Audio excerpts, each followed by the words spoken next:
Hey,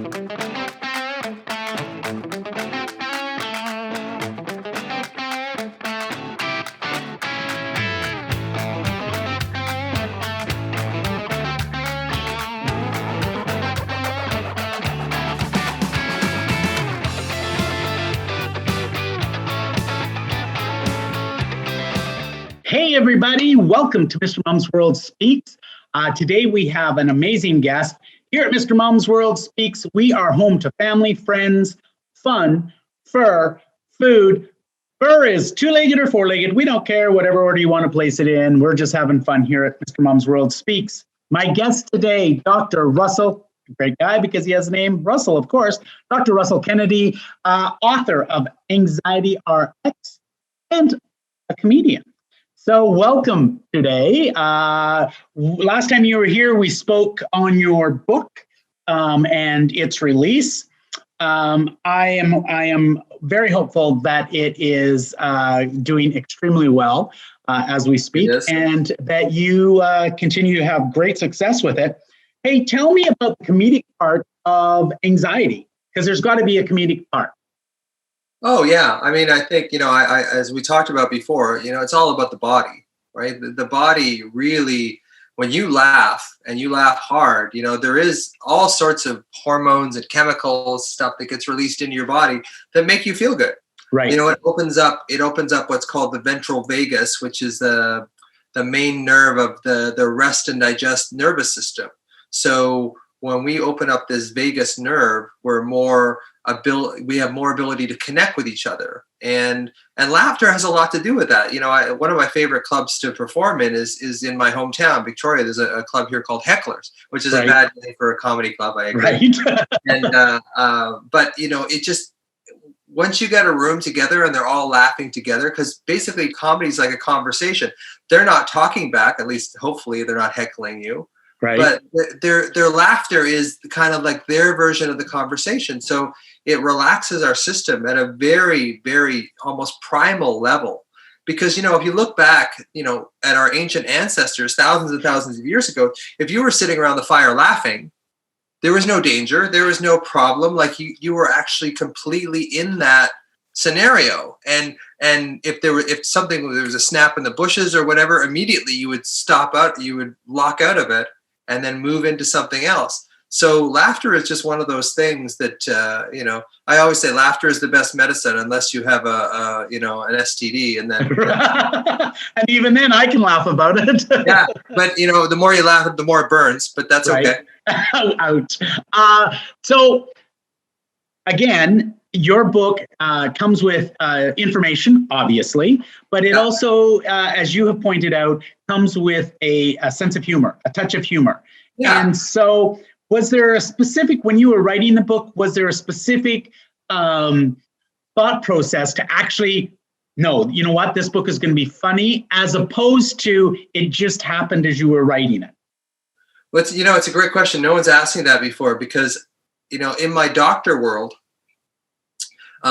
my doctor brain and my comedy brain are very different. Right.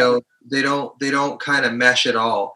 And I experienced that a lot writing the book too, because I do talk about neuroscience in the book. I do talk about things that are scientific. Doctory. And when I'm in that kind of brain format, humor doesn't typically come into it. Right. So what I would do before I would write is I'd watch some Bill Burr or some Saturday Night Live with Kate McKinnon or something like that would make me laugh, and then as I had that in my system, things would sort of the natural sort of glued together of the humor would come out. So my initial writing seemed really kind of contrived, like the humor just didn't seem to fit. Right. But when I went in there with the attitude that I was already feeling funny, it would just sort of naturally come in. So that left brain analytical part of me that wrote this book and the right brain kind of feeling part didn't really mesh that well until I worked on it for a while. Right. And once I worked on it, then it started to come out a little more naturally. Like it's not a funny book in general. Right. There's parts of it that are quite funny. But it's not meant to be that. It's meant to be the humor is in there to kind of break up the tension, because there's a lot of serious stuff that I talk about. Yeah, and so I mean, I live my life like that. I live my life on that. I tell funnies to cover the pain or to cover someone else's pain. Right. And I look at it, from a lens where if I can make someone laugh and release some of that, whatever it be, anger, tension, anxiety, whatever that is, that's the avenue I come from. Your book, when you say that the humor is woven in the book, Yep. do you feel that when you put the humor in, it takes away from the story, like of the true trauma or the true anxiety or the true base to what the story or point you're trying to get to? No, because basically the humor comes from just the horrible experience of living with anxiety for so long. Because Right. one of the paragraphs I start off with is, if I could find the guy who invented worry, I would punch him right in the balls. So it just like that. That's Right. it meshes with Sure. what I'm saying at the time. So that's, I mean, when I originally started using humor, it did seem a little contrived, my early writing before I started writing this book. But now the humor kind of blends in with exactly, it makes a point. The humor is pointed. Sure. But it makes a point. It's not jokey, but it is funny because it is completely poignant and related to the point that I just made.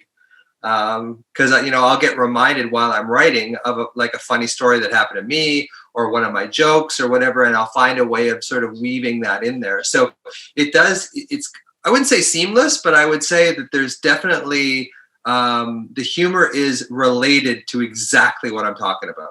Right. And again, we've talked about the bazillion children I have, and part of my talking to those kids, those teenagers, is if I get them out of that serious moment and try to make them laugh, then I find it easier to try to get back in and talk about the serious stuff, because they've kind of lightened up, for lack of a better word. They've kind of relaxed a little bit, and it seems easier. Now, again, could be just my kids, could be them just trying to say, hey, I'll laugh at your stupid joke just to get you out of my room. I get that. I'm okay with that.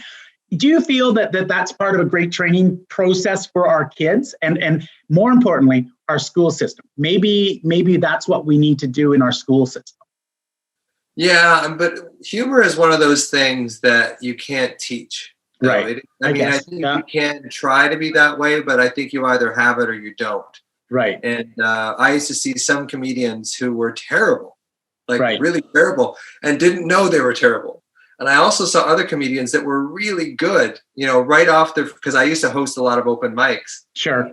Were really good and thought they were terrible. So the idea that people can judge how funny they are, I don't know. I think the humor is one of those things that's either in you or it's not. And it's got to be, like I said, natural. If it's not natural, then it appears contrived. And what humor does is it brings us into that ventral vagal social engagement system, right, which allows us to be connected to other people. So if we're not connected, and a lot of your kids, I'm sure, will go into something called defensive detachment. I don't know if you've heard that term before, but it's yeah. So it's a term Gordon Neufeld, the developmental psychologist, talks about that. So if your physiology is shut down, you feel uncomfortable with eye contact. You're not accessing the part of you that will allow you to laugh. Right. So when you kind of break through that, you bring people into what's called, what Peter or Stephen Porges calls the ventral vagal system, the polyvagal theory. So when you get into that relaxed sense where you can make eye contact, you're laughing, your body language, you're connected, like people are connected, then that's when you'll get in. That's when you'll actually be able to get a message across to them. If they're in dorsal vagal shutdown, the term doesn't matter, but if they're in shutdown, you can't reach them. They're in protection. They're in defensive detachment. They have detached from you precisely sometimes because you're warm and caring and connected, and they just don't have the physiology to support that. So, like if I said to you, hey, this weekend we're going to go and do a needlepoint competition, Russell, and I want you to be our lead guy, and you've never done needlepoint before, you're not going to be too enthused about doing that. True. Because, you're not. And the same is true with our social engagement system. If we're in shutdown and then someone's trying to go, hey, here, it's actually very annoying for us. So, and it also makes us feel bad that we can't connect. So you have to kind of do it gradually, and that's why humor is such a great entry point. When I talk to men specifically, humor is most of what I talk about, because they'll accept that. If I go up there and go, we're going to talk about how to process our emotions as males, I'll lose 90% of them, right off the top. Yeah. But if I can make them laugh for 5 minutes, I can pretty much say, okay, we're going to talk about feelings now. And they'll laugh again, but they'll allow me in. Right. So I think that's the power of laughter. And as far as bringing it into schools, if you have it, and we all know the teachers that had it when we grew up, they were the classes that you look forward to going to, because, you knew it was going to be kind of fun. So, I think it is one of those things that maybe not laughter we can teach in schools, but we can certainly teach kids how to connect with their bodies, how to connect with that feeling inside of them, and how to connect with themselves. And I think once you connect with yourselves, then that ventral vagal system opens up, and then you're more available to everyone else, including yourself. Yeah, I think one of the challenges I've had with the schools system is that, we're still encouraging lots of things within our children that create anxiety. And I don't know if our school systems have caught up to what's really going on. I think they're lacking. And so I guess my concern is how do I help the school system? I'm selfish. Okay, it's for my kids, but how do I help them through that system? So I think that humor is often used in painful situations. So coming from where you came from, I know we had spoke about your father before. Right. Did you find that reliving that while writing the book brought you back to that time, or had you made it through that period?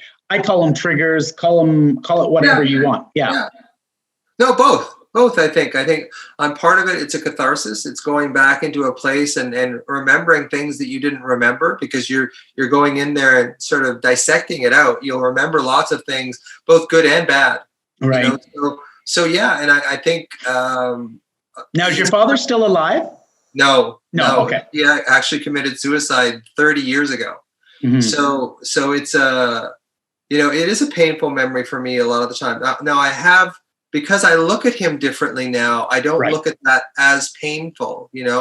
I look at him, I don't hold him in judgment anymore. If you would ask me 5 years ago, I still held my dad in quite a bit of judgment. And now I just see him, as an unfortunate kind of non-survivor, I guess, of his illness. Right. And I look at the parts of him that I really got from him. I got his voice. I got his intelligence. Not that my mom's very smart too, but he was really brilliant. So I got a lot of his intelligence. I'm not nearly as smart as he is, but it is one of those things that, when you bring it up, and then, a lot of the book is it tells about my life in very vulnerable detail. I've been married 3 times. I go into defensive detachment myself. That's why I lost 2 marriages. But I can see it now. So one of my little catchphrases in the book that I repeat many times is, if you can see it, you don't have to be it. You have a choice at that point. Yeah. So it was, I find it, when I first released the book, it was really difficult. I went through a very difficult soul searching, like, is this book going to be popular or whatever? And not that it really matters to me that it's popular. Because it's kind of my life's work. I had to release this book. It's just totally I had to give birth to.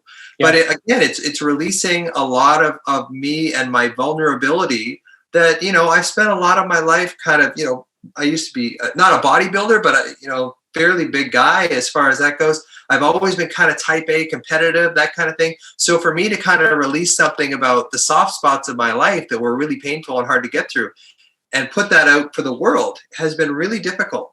Mm-hmm. Do you have siblings? Yes, I have 1 brother, younger. Okay, so I guess quick question, or a couple questions. Number 1, did he experience the same kind of trauma, let's use that word, as you did growing up? I'm going to assume so, because... Yeah. Energetically, he must have. He has a very different temperament than me, though. Scott is very stoic. He doesn't really get into emotions very much. I think on some level he detached. You know, me being the oldest kid, I was the one that kind of looked after my dad and kind of looked after my mom, and Scott he never really, I guess he never really felt the cause to be able to get in there and help. So his, not that he's not a helping person, he's a nurse, but it's one of those things where I think that I think he was very sensitive too. And he just had to detach. I think that was, and he had the ability to detach because I took over a lot of that issue. Sure. So, and I think that had a lot to do with it. So I think that was his safety mechanism, was just, emotionally detaching. And so second question regarding your siblings is, has he had the opportunity to read your book? Yeah, I mean, Scott's a sports guy. He's not really one to get into, reading, nonfiction stuff. He loves his kids. He loves his hot tub. He loves Sports Page. Right. It's not really his thing. And plus, like I said, it's not really something that he embraces. Like, he doesn't embrace emotion. He's been married for, I don't know, like 30 years. And he's got 2 great kids. And, but he doesn't really embrace and analyze emotion the way I do. Like, right. I really just chop it all up and try and figure out where it comes from. But it's not a real priority for him. He's a lot more happy-go-lucky than me. And so which is an odd thing. Well, I guess they always say comedians are what is the famous saying? Something about depression is running their life, or something to that makes them funny. Something to that effect. Like, when I did comedy, 90% of the comics I worked with had some kind of significant childhood trauma. Right. You gotta have a bit of a nut loose, to become a doctor, because you're sacrificing 10 years of your life of your youth to become something. Right. And then as a comedian, the biggest fear of people, and Seinfeld has this joke, it's like, the biggest fear of most people is talking in front of an audience. Death is number 2. Number 2. That means if you're at a funeral, you'd rather be in the casket than giving the eulogy. Right, exactly. So that's his joke. And I always love that joke because it's so poignant. So, getting up in front of and talking in front of people when you're, off balance is a really difficult thing to do. And I think you need that kind of, crazy drive, either for attention or to be seen, because a lot of the comics that I know weren't seen as children, including me, I guess. Yeah. So it's this drive to be seen and to be seen as in control and in power. Because we bomb, like, a lot, even the best comics that I know, have horrible sets, horrible nights sometimes. Yeah. So to be able to handle that, I think you really need a bit of a fractured psyche. You got to have a bit of a nut loose to get up there and do comedy in the first place. Sure. My daughter calls it only child syndrome. Well, yeah, I mean, I'm not an only child, but it's certainly, I think if you did take a lot of comedians, you would probably find that they were either only children or firstborn. Right. Firstborn. They inherited the trauma of the family and they took it, full force. Sure. So I think that has a lot to do with it, because comedy and tragedy are very closely linked. Do you have any children yourself? Yes. Yeah. Okay. I have one daughter. So how do you teach, educate, inform about how you have now made it through the trauma of your life, and now being this creator of the book about anxiety, right? How does that benefit her? Well, I mean, she has a bit of a tendency towards anxiety herself. Now, she grew up with a wonderful mother. My first wife's an amazing mother, very connected. And I was very connected too, because, sometimes when you have these dysfunctional patterns in childhood, you want to make sure that you do the exact opposite for your child. Sure, exactly. So she has a little tendency towards anxiety when she gets really stressed about things. She's a dental hygienist. She's got 2 kids now. So I've got 2 grandkids. Both under 3. And I talked to Leandra, is her name, my daughter. And I talked to her the other day and I said, how's your anxiety? And she says, well, it's a little up these days. I'm not going to lie. It's a little up these days.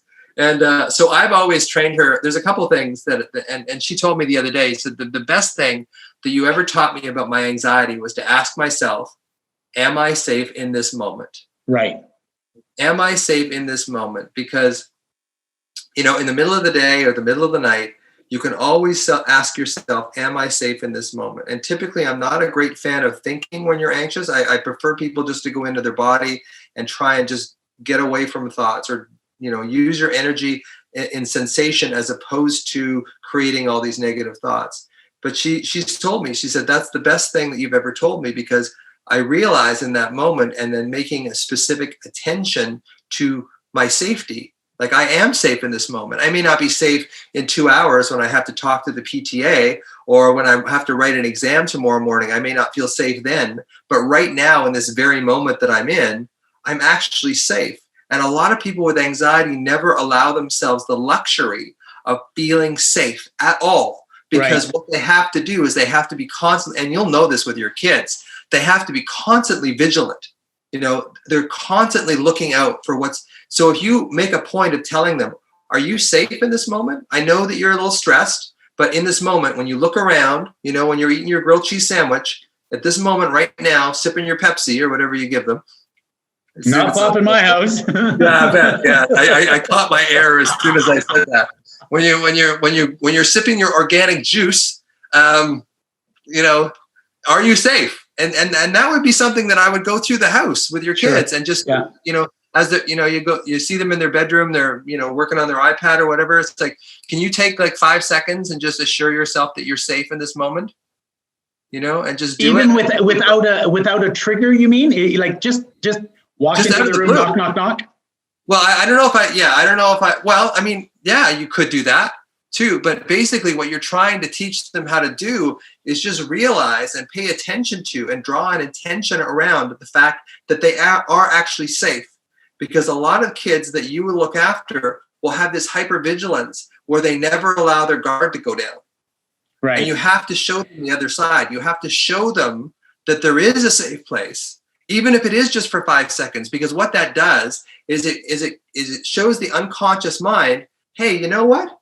We are actually safe in this moment. Mm-hmm. And then that can just slowly expand. So it breaks the spell of that hypervigilance. Right. And so if I would go around the house with my kids, and I would just sort of every once in a while say, okay, we're just going to have an am I safe in this moment. We're going to take 5 seconds or 2 seconds or however long you want to take. And we all just going to sit and realize that we're all safe, as much as, you've got to, do that interview tomorrow that you don't like, and you've got to go out and see that friend that bothers you right now in the second that we're in. We're just gonna sit here and feel our safety for the next 5 seconds. Very cool. And that might be one of the best things you could ever do for them or teach them. Absolutely. And again, I'm thinking of a thing that we used to do when the kids were a little bit younger. They'd all come home, we'd all be sitting down at dinner. And one of the things that we used to talk about is, hey, how was your day? Well, fast forward a few years after that, and I remember one of the oldest that were in the home coming to him say, you know what? I really miss those dinners where you used to ask us, how was our day? What went on in our day? And for me now 5 years, 6 years later, it was affirmation that they had a voice and that they were heard in that moment. Whether they just said, hey, I put on, 3 pairs of socks a day, that's okay. Yeah.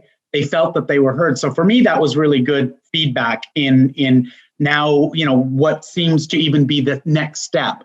You're safe. You're safe. Yeah. That to me is just affirmation to that, right? Yeah. And the other thing you can ask them, the other thing I really love is Don Miguel Ruiz's 4 agreements. Right. I really love that. I went over that I have 2 stepsons, so I go over that with them all the time, the younger one especially.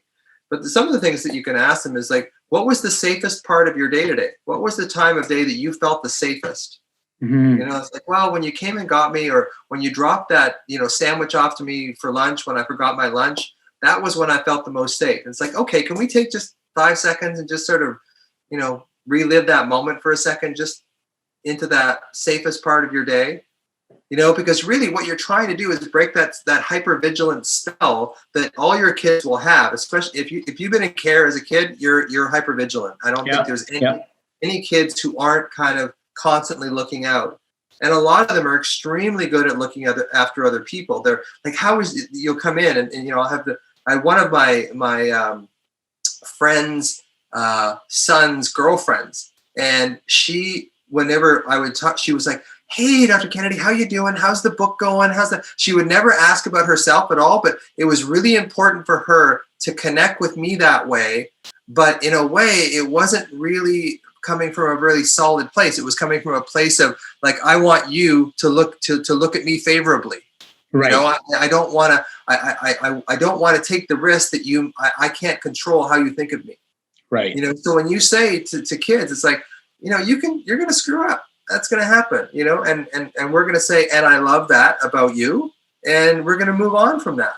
Right. I think that's really. It's really about making this feeling of safety and really focusing on that feeling of safety and teaching your unconscious mind that there is a place that's safe. Because Sure. for a lot of kids, they don't acknowledge it, they're not aware of it, and they're constantly looking for the danger. And when you show them that life is actually safe, even if it's for 5 seconds, you break that spell.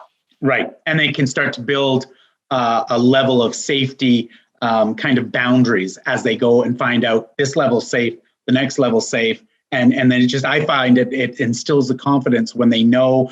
I mean, and we don't talk about it from a view of yours. We talk about just parents. Hey, we love you. And once they continue to find out that love is not going anywhere, it just continues to build that confidence, right? So kind of a safety net. I know that we are in the middle of COVID, unfortunately. And again, my producer keeps telling me not to talk about stupid COVID, but here it is.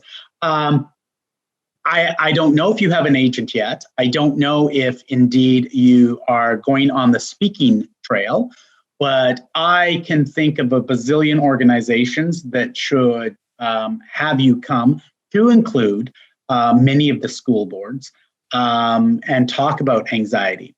Is that something that you are doing? And if you are, how do we get a hold of you to do that? Well, I mean, my website, you can find me pretty easily, which is drruss.com. And then there's a dash or a hyphen, whatever you want to call it, between the two R's. So it's dr-russ.com. The other thing is you could just Google Be Anxiety MD, and I'm easy to find as far as that goes. I haven't done a lot of speaking because of COVID, you know, so Right. that's something. I used to talk a lot to doctors about burnout. Sure. You know, how to connect with themselves and that kind of stuff. But like I said, I think the last show we talked about that I just sort of buried myself for the last like 2.5 years writing this book, because, you know, it did take a ton out of me. I had to go back and relive a lot of the old traumas. Not that Absolutely. my life is full of trauma. I mean, I've had tons of wonderful experiences for sure. But it is one of those things where you go and you dig up some of the old wounds, and also, for me, it wasn't safe to be vulnerable as a male. Right. Yep. You know, Yep. Totally. When I was younger, I was small, so I got teased quite a bit. So there's that, you know, mental sort of psyche thing that I have that men or boys or whatever are dangerous. So you don't put yourself in a vulnerable position with other men. So if I wasn't an MD, if I didn't have, like, you know, developmental psychology, neuroscientist, medical doctor, corporate speaker, stand-up comic behind me, I don't think I would have the ability to go out and be this vulnerable, because I wouldn't have a shield that I could actually put up in case things started to go badly. Right. And to add to that, I don't know if you know, the average Joe, so to speak, needs all that behind them to do that, but they certainly need to build their confidence level. And those things are what did it for you. Others, it might be whatever it is, whether, you know, they're successful at the movie industry, whatever that looks like. I think that everyone needs to just realize that it's a personal confidence level that gets you to that piece, right? Yeah. What is so you've listed your website. Is there a book too that you are working on now? I know we spoke briefly about that previous, but what does that look like? Would it be more serious? Would it be more? What does that look like? Yeah, I mean, I've got a few sort of irons in the fire now about different books. You know, that's one thing about me is, like, I throw things out. It's kind of like comedy. When I used to do comedy, I would tape every single set that I did, And the places where I got laughs, I would expand on that. And the places Sure. that just fell flat, I usually just leave alone. So it's the same kind of thing. I've got a few book ideas. One I think we mentioned the last time was talking about this sort of younger self workbook, like how to connect with your younger self, how to connect with that alarm in your system.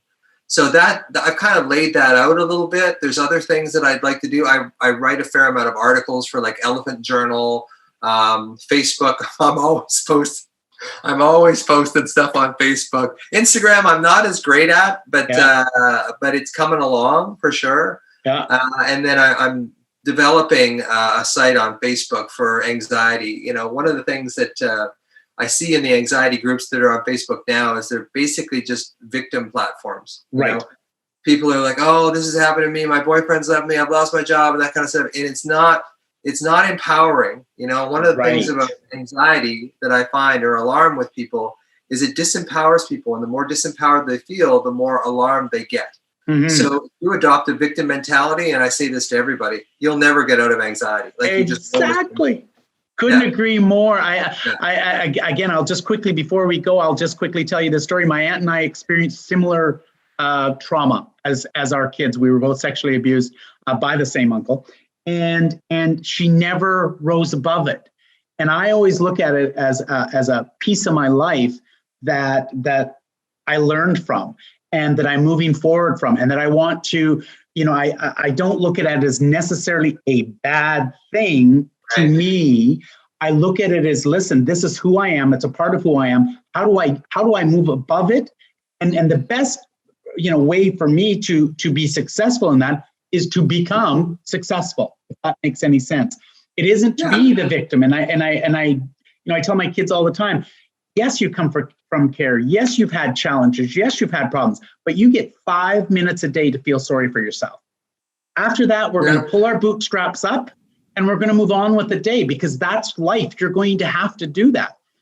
You know, some of them don't, some of them do. And anyway, I think you're an amazing person. I think that your topic is amazing. I love reading the stuff that you do post on Facebook. And again, that's where I stalked you from. So I apologize if you felt that you were stalked in any way.